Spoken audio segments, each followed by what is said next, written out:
Hello, everyone, and welcome to this year's Salesforce Connections Debrief with the Experts.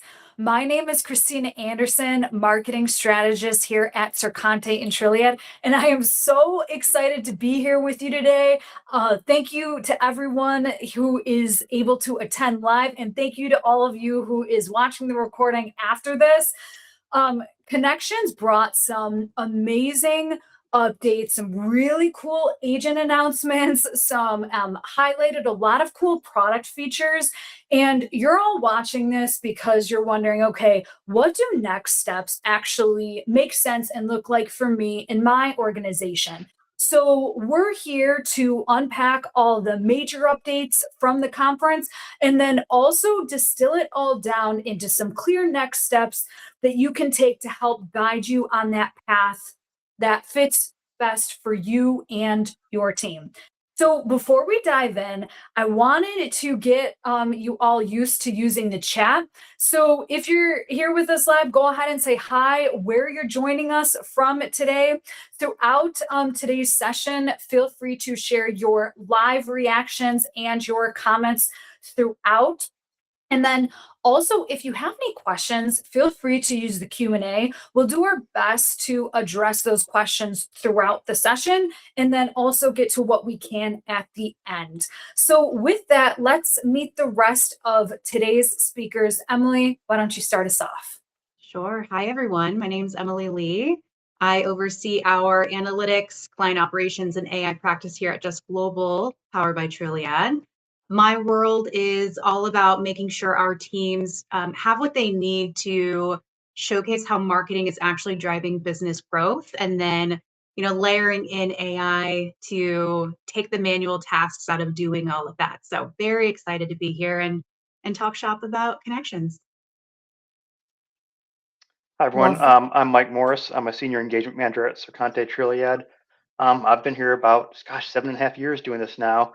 And my background is marketing prior to joining Circante and getting into more technical role.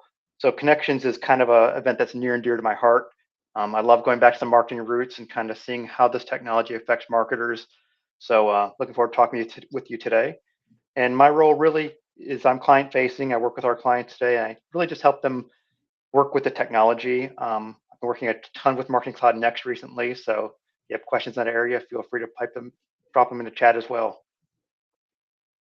Well, thank you both so much for being here today. You both bring such a unique lens to this. Emily at the executive strategic AI, and then Mike that more technical and also strategic. So I'm excited to get both of your viewpoints on the conference.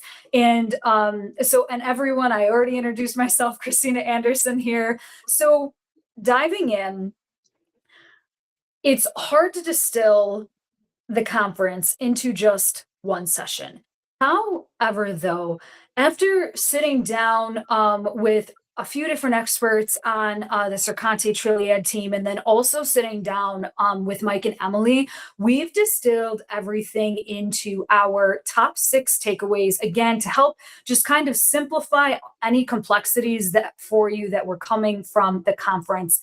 And to kick us off, I want to actually take a step back and get Emily's thoughts on last year versus this year and what some of those different core themes you felt there were.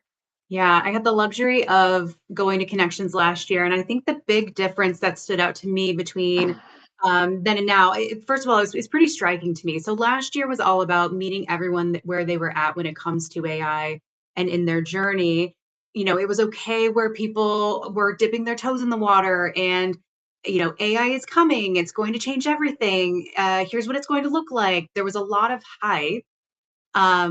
This year, it felt much different. So the conversation was much more about the operationalization of AI.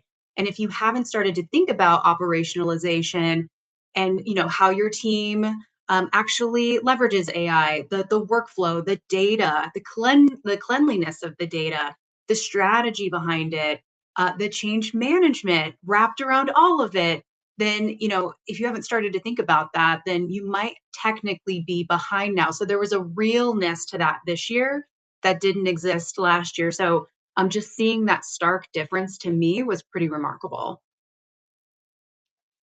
What really, Absolutely. Go ahead, Mike. what Yeah. really struck me was the fact that in years past, it seemed like all this AI stuff was theoretical. It's like you could do this, you could do this, or in the future you'll be able to do this. And this connections wasn't theory anymore. It was, hey, look, we're doing this now. We have customers who are actually using this technology. We have customers delivering revenue using this technology. We have customers, escalating cases faster using this agent technology. So to me, it was a really the inflection point between what you could do in theory versus what people are actually doing. So making it real to me is what makes it, really special now. I have to agree with both of you. And so the themes of what you both were just saying, the operationalization of it all, and then moving from the theoretical to actually making it happen. Those were themes that I actually also saw on the minds of the Trilliad leadership team when we put together this year's growth imperatives. It was all about actually like making your data and your systems useful so then that way you could fuel impactful AI and actually embed it across your core workflows. And it was so much about from moving out of that experimentation and pilot phase into the operationalization, Emily, that you mentioned. So yeah, I would have to agree. It's definitely a huge theme that I saw the difference between this year and last year. Also, too, I want to give a huge shout out to Erin Duncan for this takeaway. So, if for those of you who don't know Erin, she's big in the Agentforce marketing space. She's also Salesforce MVP. But she and I were chatting after Connections, and um, she was saying how, something that really stood with her after the conference is that marketing can no longer be in a silo. And what she was saying is that it's really about having that flow of data seamless and unlocked across sales, marketing, and customer success, because marketing needs those insights from those sales conversations. We need those insights in that customer data and what's actually happening after a deal becomes closed won to, for us to trigger that those full funnel campaigns, for us to trigger those personalized experiences and actually start to help build that customer retention and partner with our customer success team. One call out I wanted to make is that at Circante Trilliad's booth, our team was featuring this growth engine demo, and the idea is that acquisition and retention were finally the gap was becoming closed between the two, and the whole idea behind it was that we were using Agentforce Data Cloud and Marketing Cloud Advanced in order to take that customer data and trigger those personalized retention marketing campaigns to actually stop customer churn before it happens. So, Emily, Mike, anything from either of you to add here? Again, I think it all goes back to even data 360 now. You're talking about this full circle view of the customer. So obviously Marketing Cloud Next is all powered by Data 360. Use the right name here. And really, we all have data coming in from so many different sources now. We have our lead object, our contact object. We have, you know, Snowflake data. We have data coming from AWS, ERP systems. And that's to your point, Christine, about getting the full view of the customer. We need this information so we can really act properly. We can speak to the customer properly. We can engage with them at the right time, the right place, and just, not make them provide data that they've already provided multiple times. Yeah, the only thing I have to add to that is the more kind of specific we get with our signals to drive an optimal marketing campaign, the better growth, business growth that we're going to experience at the end of the day. So, nothing additional to add. I think all those points are solid. And both of what you just said, Mike, you mentioned engaging with our customers properly, right time and right place. And Emily, you also said optimal marketing campaign, which both lends itself to this idea of personalization and what it really means this year and from this year's conference. Mike, I would love to get your thoughts on this. Now I'm going to date myself. I'm an old marketer, so I remember at the point when adding some a merge field into an email was personalization. Hey, you have Christina in the email now; it's personalized. And that's what people viewed as personalization. And the reality is, that's the furthest thing from personalization now. It's just like that's doesn't count anymore. Personalization now is really having that email tailored specifically to the person, specific offers to the person based on their interests, specific offers based on their needs, and that's where we're really moving to nowadays. So that's where, again, using Data 360 is going to help us with that information. Using AI helps us. If you look at the summer release of Marketing Cloud Next, they're looking at this too. Marketing objects were just introduced, and they allow marketers to bring in additional data points now easily into Salesforce, via Marketing Cloud Next, that you can use in personalization right at the email level. We've also addressed added AMP script into the platform now. So those who are using Marketing Cloud Engagement know and love AMP script and how well it can personalize at scale and really deliver some outstanding emails. That's now the feature that we have as well too. And then there's also the ability to basically personalize emails, using dynamic offers. So again, Salesforce is totally upping the standard when it comes to personalization now, and we as marketers have that same responsibility to do so too, to use that technology.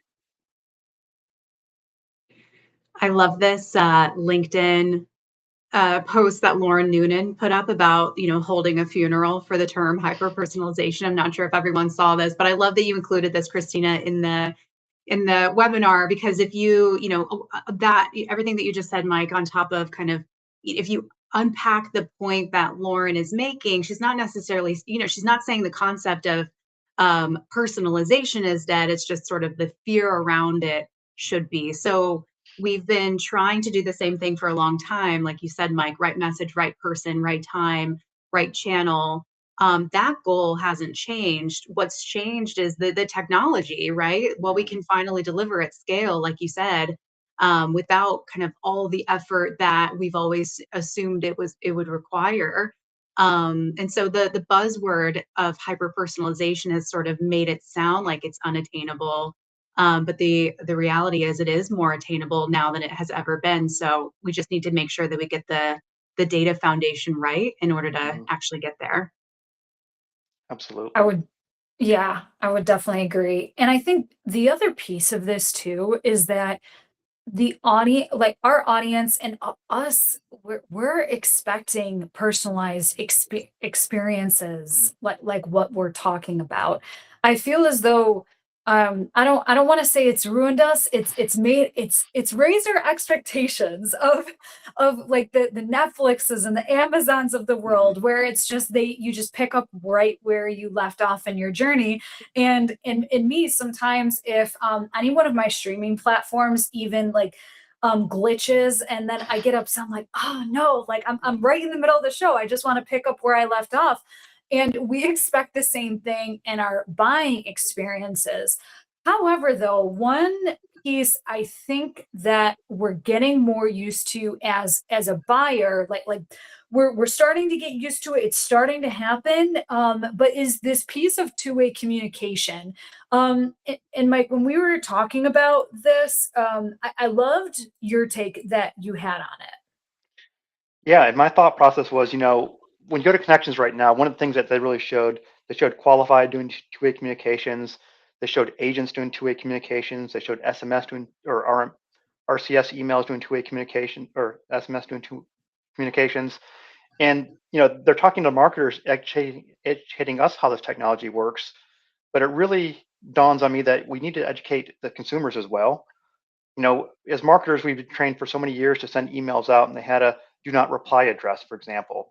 So consumers are getting these emails, not really realizing they can have a conversation now.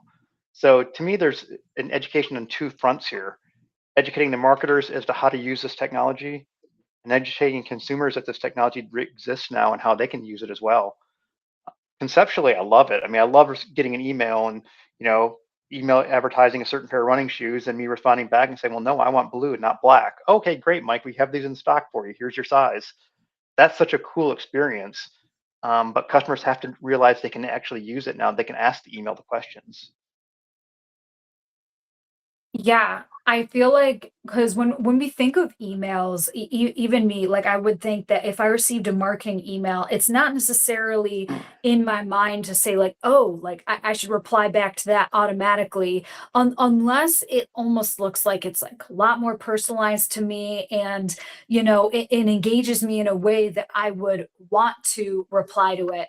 So yeah, I think that there's definitely some like reconditioning, some re-education that definitely needs to happen on like both the marketing and the audience side with this. And Mike, I loved how you touched on that they were even highlighting this aspect with qualified Yeah. with their Piper agent. I think Adecco they had Echo, and Yeah. yeah, and so oh, go ahead. I was gonna say, if people haven't watched the keynote, I encourage you to take a look at it. This demo that they show with Adecco using Qualified is really impressive, and it's the part that Christina's talking about that I really liked was they're working with the Piper agent, they're having a communication with her on the website, and the agent actually presents them the opportunity to book a meeting with the sales rep, and the person, leaves without booking the call. So at that point, you're kind of like, oh my gosh, I just lost this hot lead. What's going to happen? What was really great is the agent follows up immediately and sends an email to the prospect based on the email address they provided, saying, "Hey, want to continue this conversation? Want to book this meeting?" And then in the demo, the customer automatically asks about pricing. And again, the agent knows at that point, well, I can't answer questions about pricing, but I'm going to surface the rep's calendar really quick and get them to book the meeting. So to me, it was just a super cool way of closing the loop. And I was blown away by the technology, how it works now. Just truly impressive. Yeah, I think one of the other things that I'm thinking of that is different this year is that some of these demos truly did feel more real and Hmm. realistic. This is such a good example of one that felt real. And Piper, Hunter, Adecco, what was it called? Adecco. Echo is So Echo. Echo, yeah, Echo. Yeah, really intrigued to see what's to come with Qualified and the AI kind of SDR agentic capabilities. Very intrigued here. I do see a question here about not investing in the tools. Now, the two-way communications is part of Qualified, but there are also agents inside Marketing Cloud Next that allows you to build this in flows as well. So there are two ways of doing this as well. So it doesn't have to necessarily be a Piper agent. You can use an Agent Force agent inside Marketing Cloud Next as well to deliver the two-way communications. Absolutely. And Alexis brought up a great point here a little bit earlier in the chat. If you haven't seen Alexis's message, I would definitely take a look at that. And it's the idea of the data foundation and having that structure in place to actually be able to power these personalized experiences in this two-way communication that we're talking about. And it sounds like there's perhaps some lack of support, or maybe not a fully understanding at the leadership level about like seeing the value in investing the time to actually get their data ready for this agentic revolution and personalized efforts. So, Alexis, thank you so much for sharing this in the chat. Data foundation is going to be something that we're going to dive Mm. into later in this session. And I definitely also want to address that piece about justifying and getting justifying this to leadership and getting them on board with you. So Mike and Emily, we're gonna all pin this in our brains, so then that way we We can will. give some advice, recommendations, and hopefully just insight. But Alexis, we see you, and thank you so much for sharing that. So to the point about Echo, Piper, Hunter, and actually what Emily said about all of this being realistic and live. So if you haven't already actually been on this Salesforce Connections website, I highly recommend you go there and take Piper for a test drive because Piper is there on their site.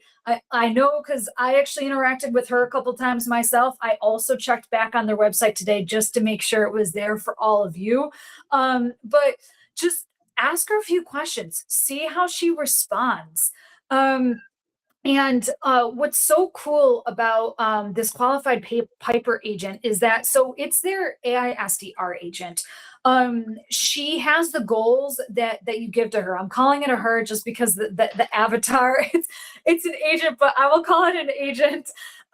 So with the agent, if you tell Piper, hey, one of your goals is to guide the visitor to hopefully book a meeting with you. So Piper is going to help your team out and be there on your website 24/7 at scale and do that two-way communication that's highly personalized to that website visitor.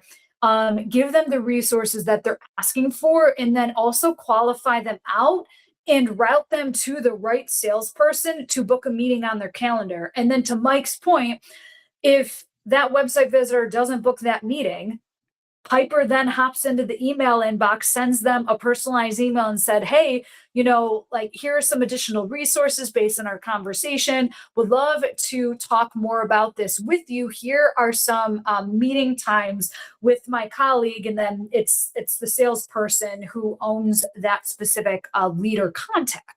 So Piper, definitely some really cool things. I saw also some other people in the chat were saying that they saw the demo, they really enjoyed it. And then they did mention Hunter. Hunter is essentially like an outbound prospecting agent that is going to help streamline that process for your sales and marketing team. So more to come there, but yeah, definitely take Piper for a test drive if you haven't already. And to that point about The all of these oh, go ahead, Mike. other Yeah. point about it being real to me, again, this whole being real to me is really important here.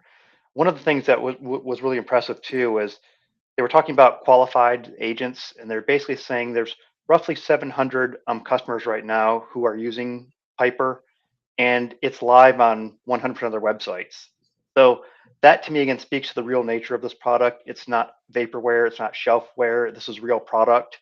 And I think Salesforce said during the keynote too that they roll out Piper on their website, and since they rolled it out, they're seeing about 68% more conversions in Pipe, and they took I think 37 days to implement. And then another great one was when the lady from NextGen was talking about their agent. I forgot what his name was. Eli. Eli was his name. Eli booked I think 19.8 million in pipeline in less than a year. So these are real. This is a real product, real AI technology in work, and delivering real results, which is really really cool.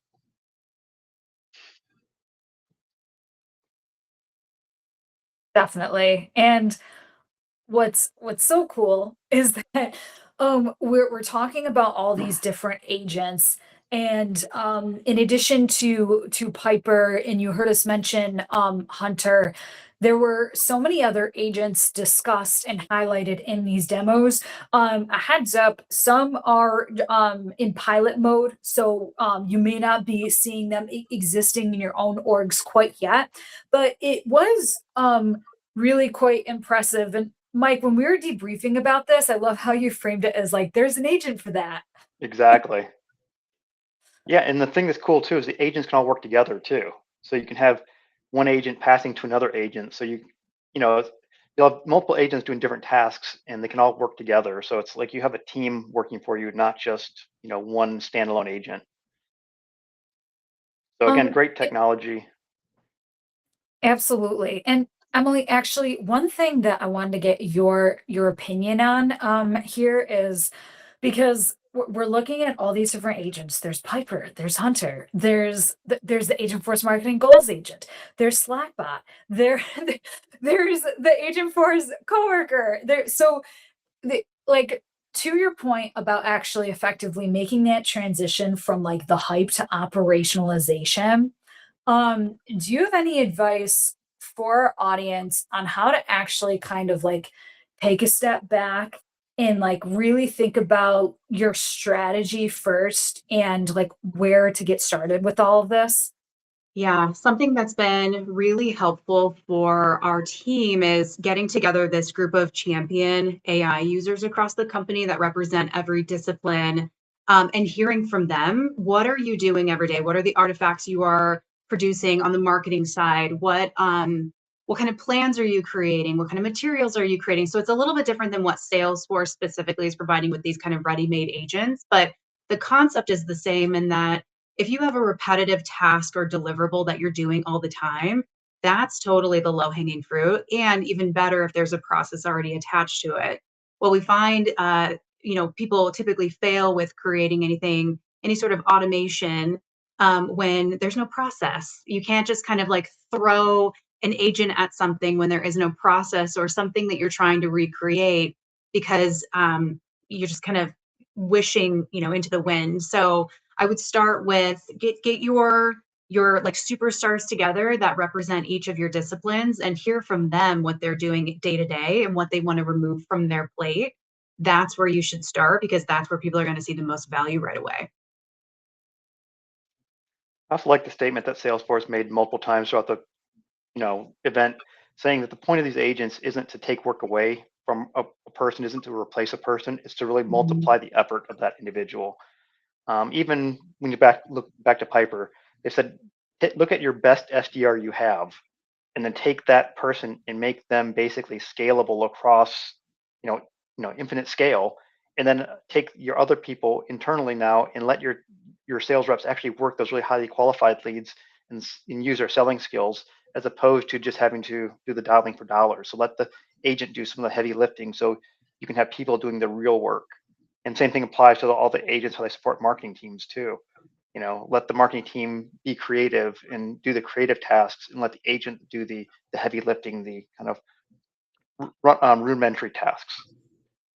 I think the lowest hanging fruit in the marketing operations side for anyone who's joining kind of within that realm, if you're trafficking campaigns or if you are QAing data, please create agents for that. Those are super easy agents to produce that allow you to get, hours and hours of time back that really add up over time. So couldn't recommend trafficking and QA agents more. I think that those are all great places to start. And some of what you were both saying, Mike, you were saying that like thinking about agents is like a force multiplier and allowing like I think, as I don't even want to say just as marketers because sales, again, the Mhm. dialing for dollars, like customer success, you're just going through your case, like case after case after case.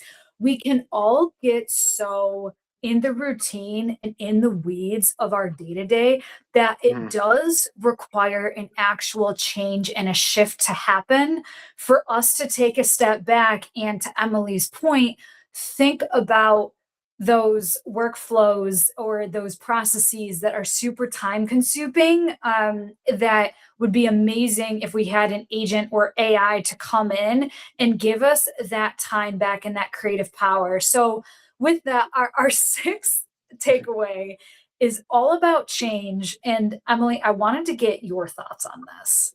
Yeah, this was one of my favorite sessions. This was hosted by Deborah. It was all about change management for the agentic enterprise because it's something that I think a lot of organizations are still not facing directly. They're not naming it directly. They might be experiencing it, but they're not understanding what is actually happening behind the scenes. So from my perspective, and I think a lot of people are finding that the biggest obstacle here isn't the technology itself sometimes, it's just the human change curve and rethinking how we've been doing something when we are, 10, 15, 20 years into a process that we've had. It's really hard to think through how we shift that, and it's really difficult. So the companies that are going to win, in my opinion, are the ones that are treating change as that kind of operating model within that operating model, not as a phase you kind of get through and come out on the other side of, because people are going to be at different parts of their journey as they start to incorporate more kind of AI into their day to day. One of my favorite quotes that I keep talking about from Connections was actually from Martha Stewart. Yeah, and I keep coming back to it. If she said, if you're through changing, you're through. She's changed so much over the years. We've seen her journey, we've seen her up and downs, but you love her or hate her, this is such an impactful quote. And I think it really speaks to the world that we're living in right now. It takes a lot. So you truly need to continue to enable yourself, as we are all in the thick of this AI era, in order to just continue to thrive and keep going.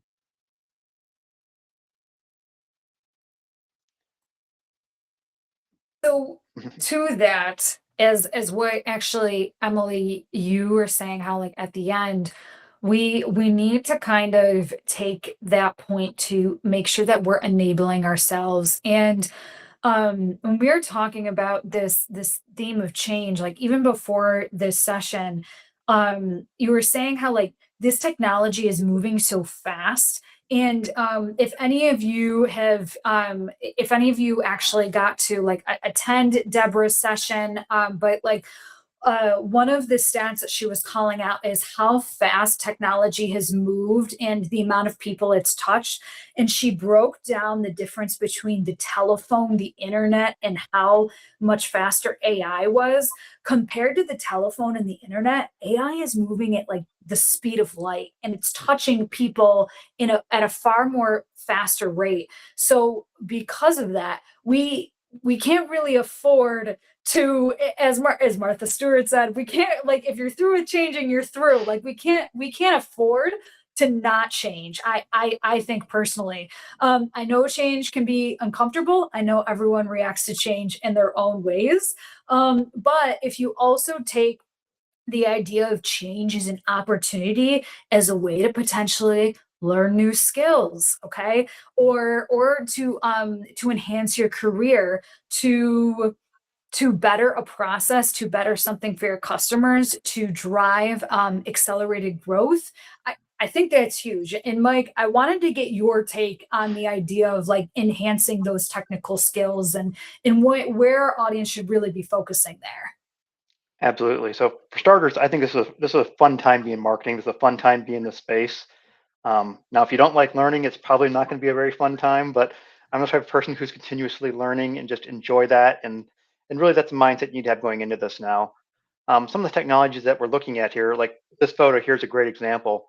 This is Aaron's session on flow for marketers at Connections, and Flow is historically a tool that was reserved for marketing Sales Cloud admins.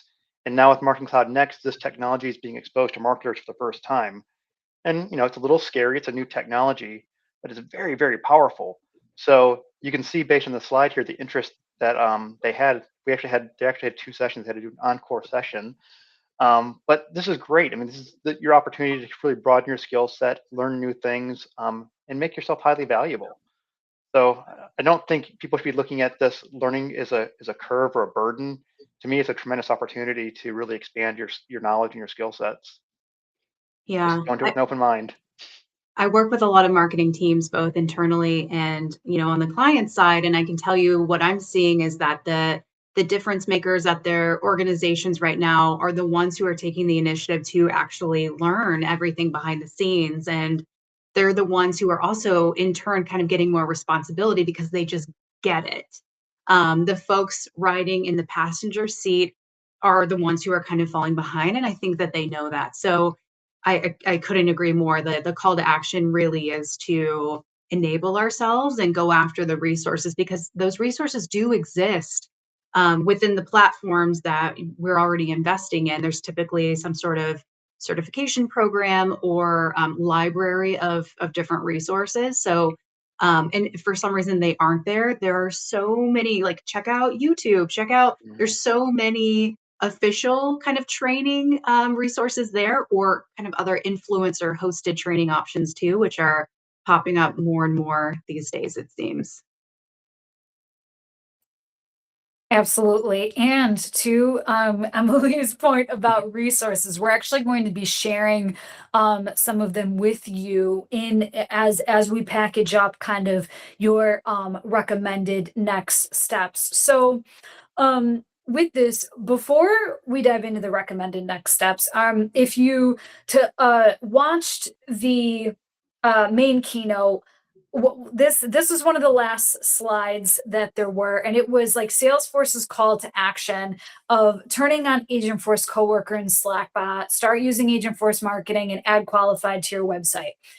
It sounds so simple because it's, "Oh, yeah, it's just 1, 2, 3," but, there's a lot there. There's a lot of considerations that need to be made, even to Alexis's point earlier about data foundation, there's some establishing there that needs to happen.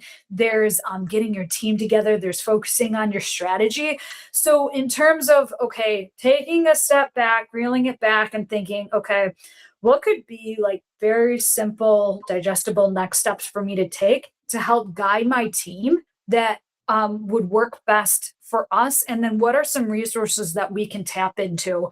So, with that, I'd like to kick us off with our first step, which is brings us right into what we were just saying about enabling yourselves is building those technical skills. So Mike, why don't you kick us off with this? Sure. So obviously, the Agent Force or the Flow workshop was a big hit at Connections. Aaron's actually delivering a session too, a upcoming workshop July 13th through 14th. So if you're interested in learning that hands-on flow in a hands-on environment with an instructor, I'd certainly recommend you check that out. Trailhead is another great resource. If you don't have Trailhead account, the one takeaway from this call today is please go start open a Trailhead account and start learning. Trailhead, for those who may not have played with it before, is Salesforce's learning environment. It's free, 100% free. The thing that's great about it is there are multiple trails in here and multiple resources that allow you to spin up dev orgs and actually play with things in real time. So you can actually, break things and not worry about hurting your organization. So I did list a few trails here that I think are or modules I think are pretty important to look at. The first one is the Data 360 core functionality. And the reason I chose this one is it does have an area that lets you set up Data Cloud so you can actually see Data Cloud and you can actually do some segmentation in it live in an environment without consuming credits or without having any issues behind it. The Flow Basic session is also great. There's all kinds of resources on Flow. And then Marketing Cloud Next Email Sending Essentials. This is a brand new trail, but the thing that's unique about this one is it actually allows you to spin up a Marketing Cloud Next org. This is the first module that does that. So if you're curious about Marketing Cloud Next and just want to see what it looks like, just go do this one. Go for the email sending, but then you'll have that org. I think it's like 3 or 7 days. It stays. It's a pretty short term, but allows you to play around with it a little bit and learn a little bit more about it before turning anything on in your system. And then from a resource standpoint, the Agentic Marketers website slash Slack channel created by Francois, Claudia, and Tammy and Aaron. And just great resources here where there's all kinds of consultants and other users of Marketing Cloud Next talking very openly and sharing ideas with one another. Great resource to learn. And then the spot is our Sercante blog, but lots of great information there as well. I think there's 40 or 50 plus articles. Christina told me the other day about Marketing Cloud Next and Flow and everything else. So check it out.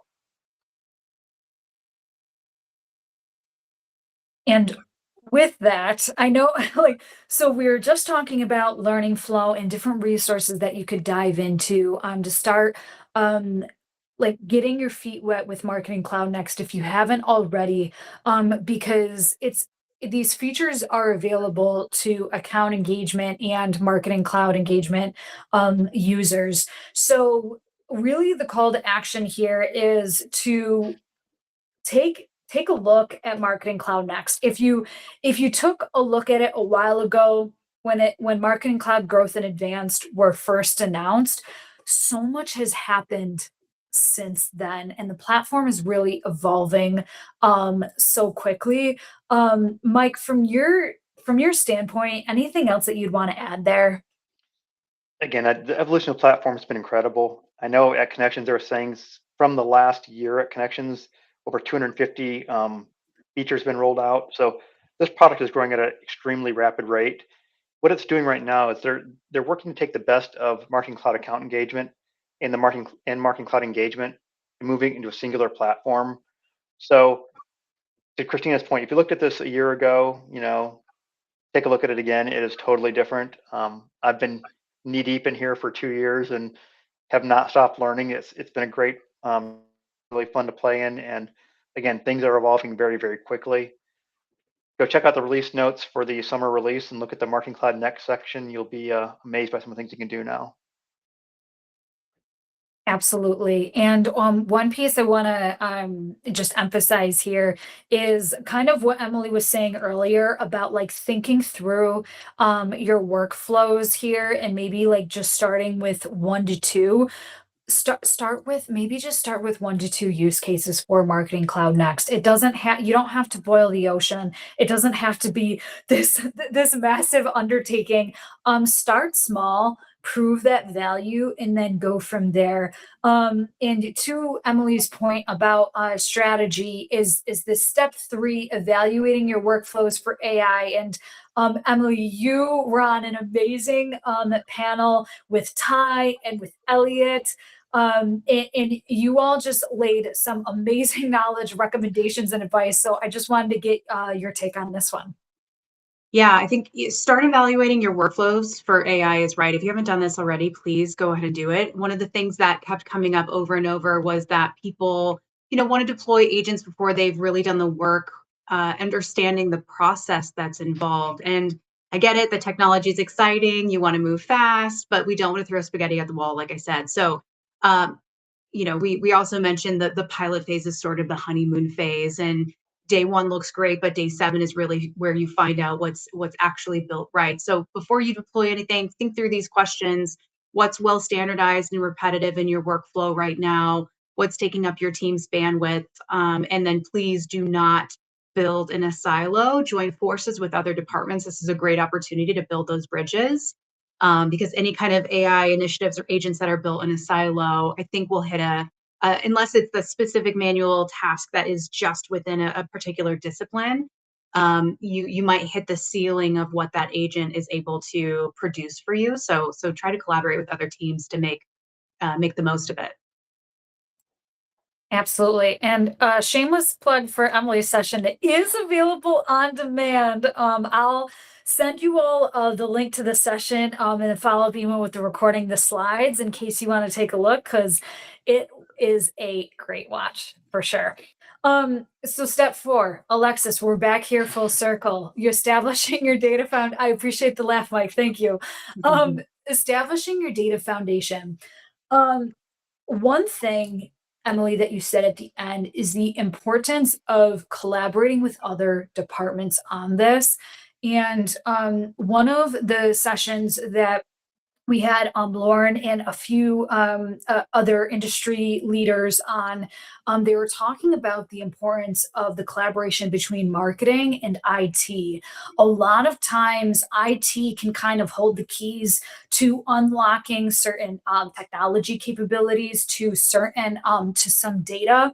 So I think that's an important point to hit here when it comes to in terms of establishing your data foundation is if you don't already have a relationship with your IT or your CIO, like definitely start building that bridge. Okay. A little can go a long way there. Number 2 here is I would say, remember earlier when we said don't boil the ocean? Don't boil the ocean when it comes to your data foundation. I can't imagine how overwhelming it must be to think about all of your data spread across your fragmented systems that are siloed from each other. It's overwhelming for me just to even say that aloud. So thinking about, okay, as Emily was saying, all right, what are the workflows that we want to start out with first? What are our use cases?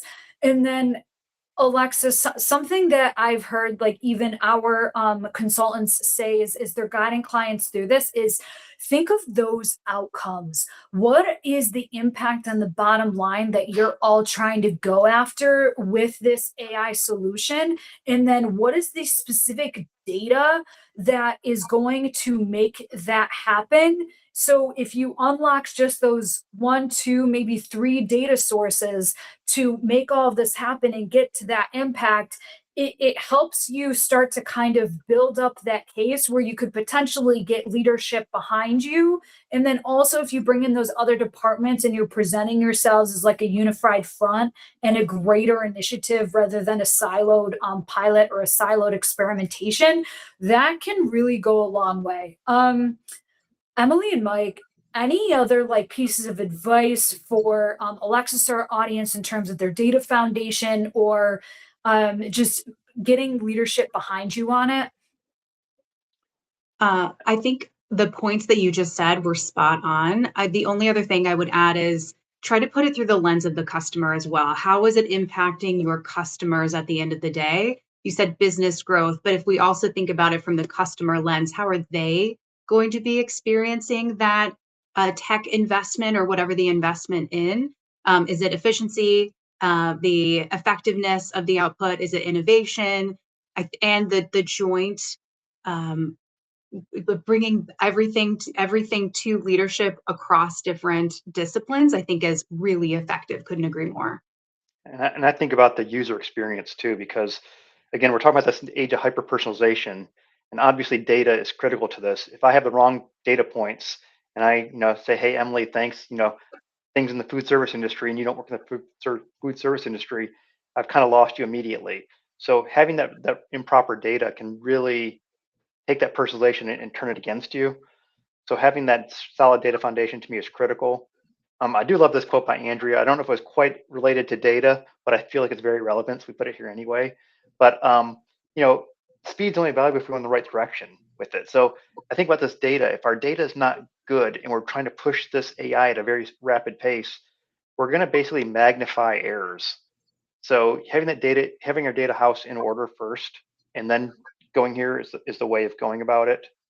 Even when you look at data 360 in general, everything I've learned on this and everything I've done as a consultant, I tell people that this is like 90% planning and like 10% button pushing. Because if you don't have the data structured properly and you just start throwing things together, you're going to create this spider web of tangled data that's not correct. And it's going to really mess up your systems, and it's going to cost you a lot more to go back and fix it than it would to do it right the first time. So take the time and do it right. That's my takeaway. I couldn't agree more. Mike, when you highlighted that quote about speed is only available if you're headed in the right direction, this automatically made me think of one of the takeaways, Emily, actually from your panel, when you were talking about in terms of the data, providing your agent with the right context. I feel like the data and the context for our agents or just for any AI solution go hand in hand. And if you're not giving them the right context and the right guardrails, then like they could miss the mark, go off the deep end, or Mhm. just frankly, to Mike's point, not give your customer the best experience. So thank you both so much for sharing your thoughts on that. One other piece I'd love to get both of your thoughts on. So we started off this session kind of unpacking, taking a step back and looking at connections from last year to this year and thinking about how much the themes have kind of changed, the narrative has changed a little bit. So predictions for next year, raw and live, here we are. What's going to be the hot topic, the theme, the tone?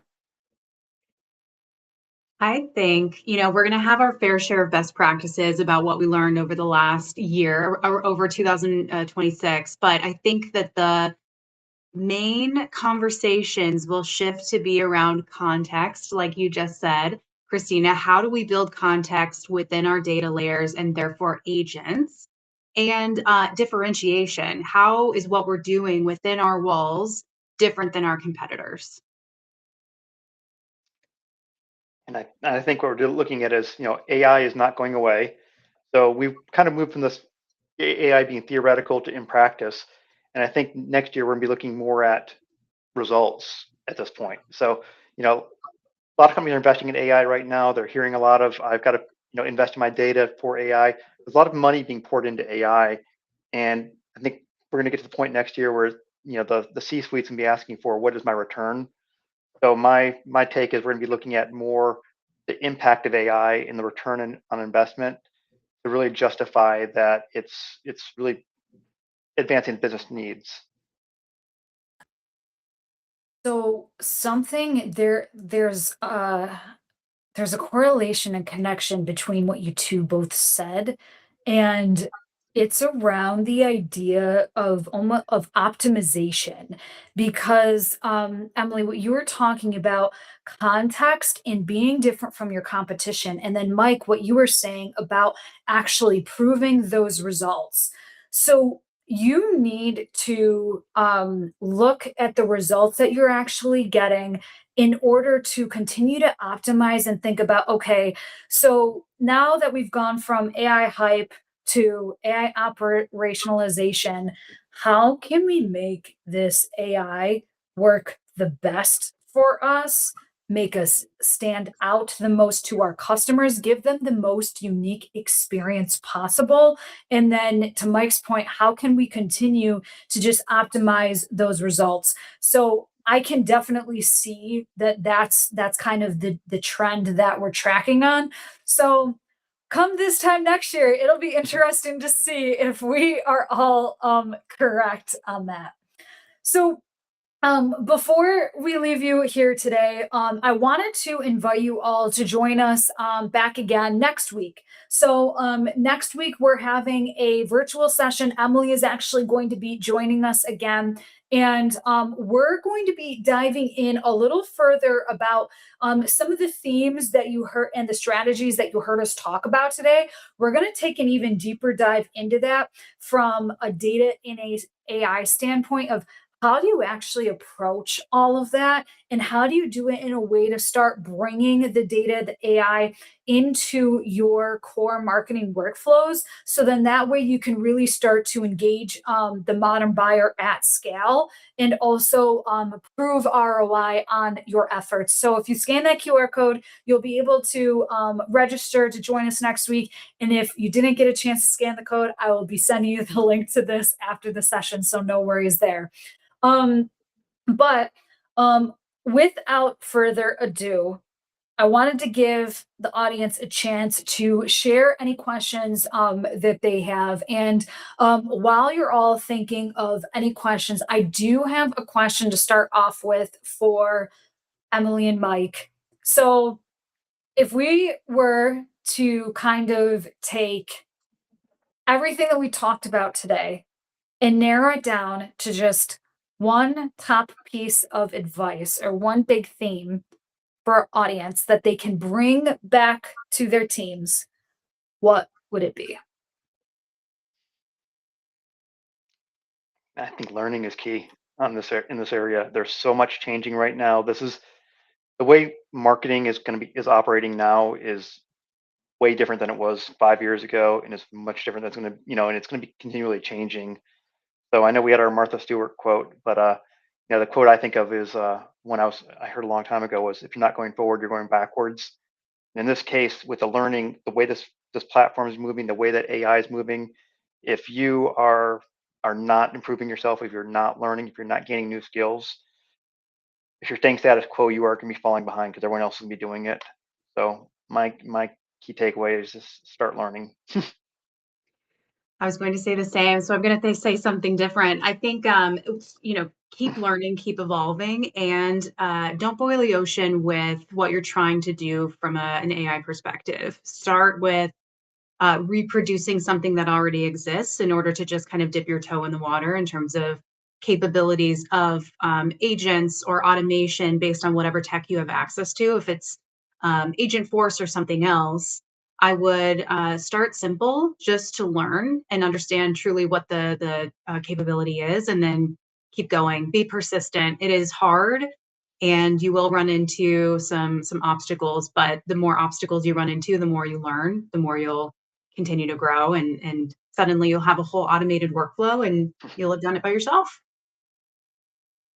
Um, Absolutely. And I think too, is something that I just kind of wanted to encourage everyone on the call and all of you watching this. So, as Mike said earlier, it's a very exciting time that we're in. We're all going, the tech is changing. We're all going through so much change in our roles right now because the tech is changing so much.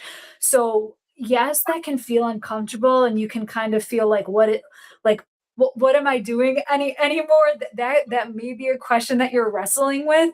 So to that is, as Emily said, take a step back, start simple, and think of this all as an opportunity. And lean on the community. There, you may be a marketing team of one, or you may be a smaller marketing team of two and three. Maybe your department is in more of a silo, and you haven't really worked into being as well aligned and ingrained across the organization as you'd like to be. But like, start small, reach out to others, like gain ideas, tap into those resources.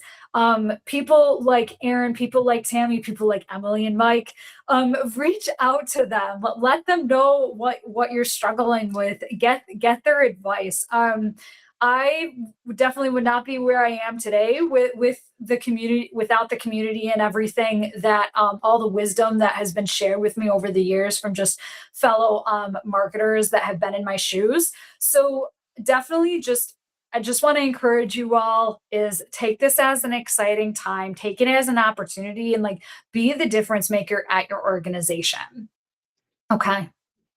To add to So that, Christina, real quick, if that's okay. The other, just to the point of community, I'll steal a nugget from the panel. In order to, I think, help with adoption as well, try to lean on your community within existing meetings rather than scheduling more meetings to talk about AI. Try to insert, if you have a weekly status within your discipline or a weekly status with your kind of project team, try to carve out 10 to 15 minutes to talk about some sort of, automation or AI driven solution. Because the more that you start to introduce that kind of concept and different ways of thinking into the existing team environment, the more likely you will be to actually drive success or drive, any kind of automation forward, rather than scheduling a meeting that people probably will be dreading and not wanting to go. very well said. I love that. Like, and that goes with our theme of like the start small is like take 10 to 15 minutes. Pick a workflow, pick an AI or an automation that you want to focus on for that discussion. So with all of that, Mike and Emily, I want to extend a huge thank you to you for sharing all of your insights and recommendations with us today. And I wanted to thank everyone again for joining us live. And for those of you who will be watching the recording later, thank you all for attending this year's Salesforce Connections Debrief with the Experts. Awesome. Thank you. Thank you.